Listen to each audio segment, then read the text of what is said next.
We've all had things that come in parts that we need to join together.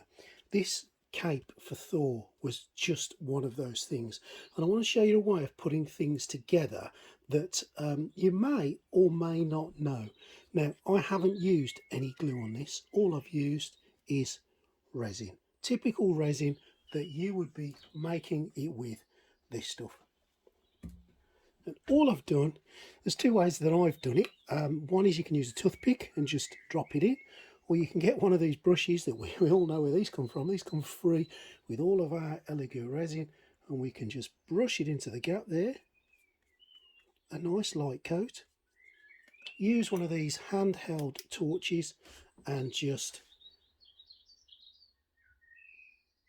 shine the torch onto the resin, and that will seal the gap and glue the piece. Absolutely amazing. Now, as you can see there, there's a little gap, so take your toothpick and just fill it up.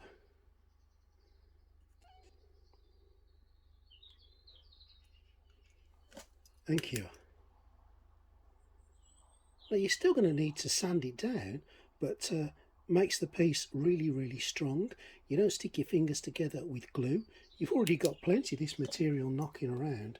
Now, I know I'll probably get criticised here for not wearing gloves, so, you know, yes, wear your PPE, and I do appreciate that I should be wearing gloves, but I'm doing this just to show you how easy it can be done.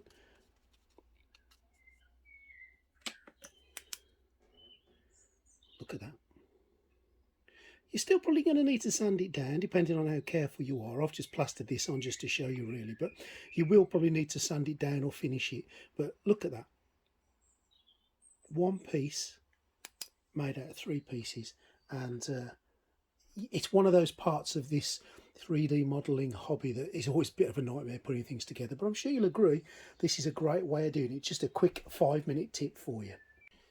Okay, here's the last piece that I'm going to put on.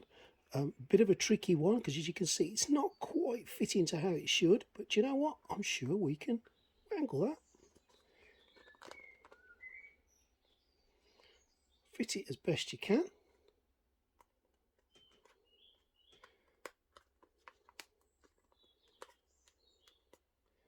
Start off on the one end. Let's get some resin on that, and let's cure it on.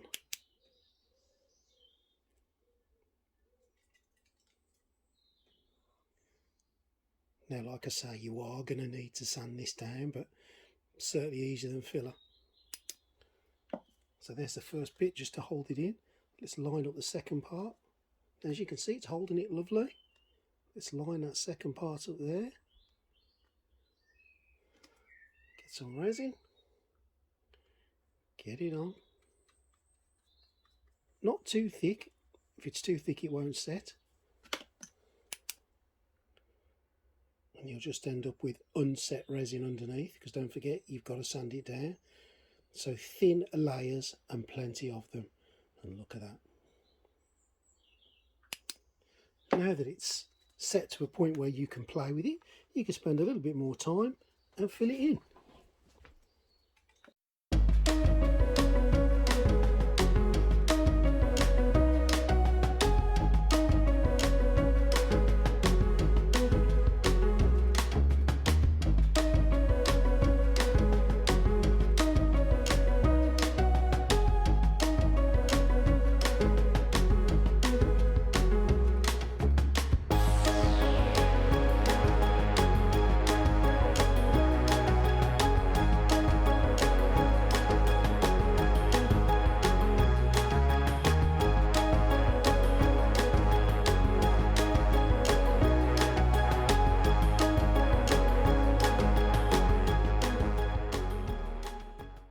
And there we go, 4 pieces all put together. Now, if you notice, there's a little bit of damage here.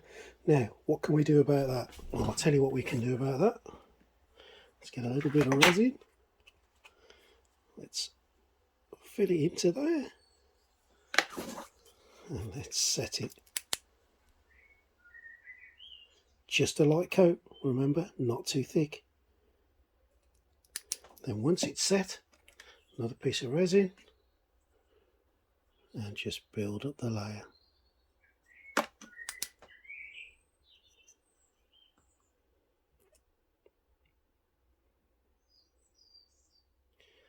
And there we go, a little bit of sanding, and that will be repaired and strong. And if you really want to be sure, just pop it in your curing station for a couple of minutes, just to make sure that every little bit of it has been hardened and cured.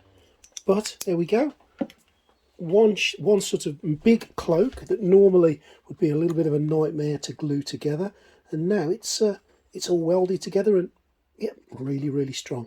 Hope you found this useful. Hope you've enjoyed the process, and if you like all things 3D printing, don't forget to subscribe to Greedy 3D.